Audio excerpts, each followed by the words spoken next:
दोस्तों 16वीं सेंचुरी में एक बायोलॉजिस्ट थे। उनके पास एक बहुत ही प्यारी बिल्ली थी। एक दिन एक आवारा कुत्ते ने उस बिल्ली को मार डाला। दोस्तों उस बायोलॉजिस्ट ने वादा किया कि वो उस कुत्ते से बदला लेंगे। वो उस कुत्ते को पकड़ते हैं और उसका पैंक्रियास निकाल लेते हैं। दोस्तों ये देख के वो बायोलॉजिस्ट चौंक गए कि उस कुत्ते में डायबिटीज के सिम्टम जाहिर होना शुरू हुए। बार बार यूरिन का होना, भूख का ज्यादा लगना, वेट लॉस होना और कुछ ही अरसे बाद उस कुत्ते की डेथ हो जाती है। दोस्तों ये चीज वो बायोलॉजिस्ट एक जर्नल में पब्लिश कर देते हैं। दोस्तों अभी तक ये पता नहीं लगाया गया था कि डायबिटीज की काज क्या है। यहाँ से एक क्लू मिलती है कि डायबिटीज पैंक्रियास की सबब होती है।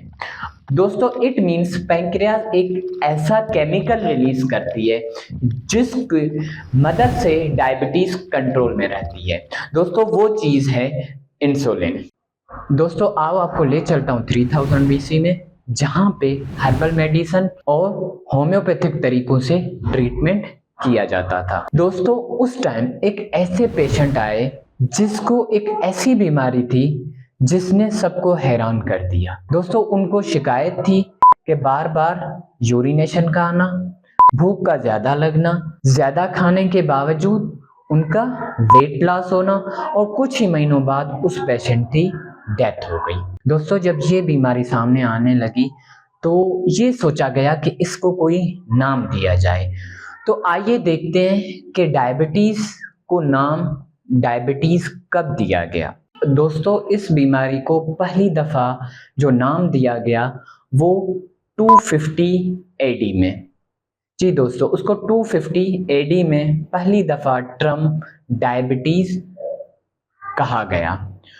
दोस्तों 1675 में एक ब्रिटेन फिजिशियन थे थॉमस विलिस, उसके सामने एक और बात सामने आई कि जहाँ पे डायबिटीज पेशेंट यूरिन करते थे वहां पे चींटियां जमा हो जाती थी। दोस्तों फिर डायबिटीज के नेम में एक और वर्ड जोड़ा गया मेलिटिस, जिसका मतलब है स्वीटनेस या हनी।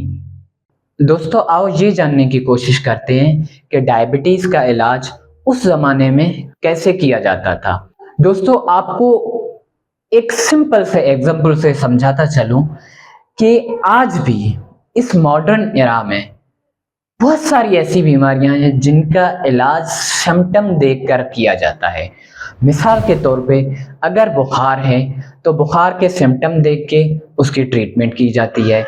पेट का दर्द ले लें, उसके बाद सर दर्द और इस तरह की बहुत सारी बीमारियां हैं जिनके सिम्टम देखकर डॉक्टर्स ट्रीटमेंट करते हैं। दोस्तों उसी जमाने में भी डायबिटीज के सिम्टम देखकर उनका इलाज किया जाने लगा, जो कि बहुत ही मशहूर और बहुत ही फायदेमंद रहा।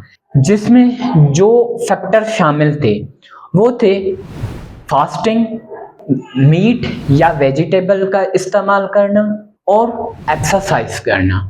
ये 3 ऐसी चीजें थी जो बहुत ही मशहूर हुई। दोस्तों अब आ जाएं 18th सेंचुरी में, जब हर चीज तेजी से तरक्की करने लगी। दोस्तों 18th सेंचुरी में एक साइंटिस्ट थे जो कि डायबिटीज पे रिसर्च कर रहे थे। उसको वही जर्नल मिला जिसमें वो आर्टिकल छपा था जिस बायोलॉजिस्ट ने उस कुत्ते का पैंक्रियास निकाला था। दोस्तों अब ये यकीन होने लगा कि डायबिटीज पैंक्रियास रिलेटेड डिजीज है।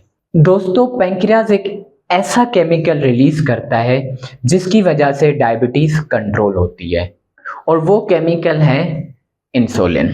दोस्तों उस थ्योरी को कंफर्म करने के लिए साइंटिस्ट एक और कुत्ते को लेते हैं और उसका पैंक्रियास निकाल लेते हैं। दोस्तों उसी कुत्ते में भी डायबिटीज के सिम्टम जाहिर होना स्टार्ट हुए। दोस्तों 2 डॉग को लिया जाता है जिसमें से एक के पैंक्रियास निकाल लिया जाता है और दूसरे का नहीं। जिस डॉग का निकाल लिया जाता है उसमें भी सेम डायबिटीज के सिम्टम जाहिर होना शुरू हो गए। फिर क्या किया जाता है कि दूसरे डॉग से इंसुलिन निकाल लिया जाता है और उस डॉग में इंजेक्ट किया जाता है। दोस्तों फिर ये देखा गया जिस डॉग को इंसुलिन इंजेक्ट किया जाता है तो उसका शुगर भी कंट्रोल होने लगता है। दोस्तों फिर आ जाए 19th सेंचुरी में, जब ये एक्सपेरिमेंट इंसान पे किया जाता है, इंसुलिन इंजेक्ट किया जाता है।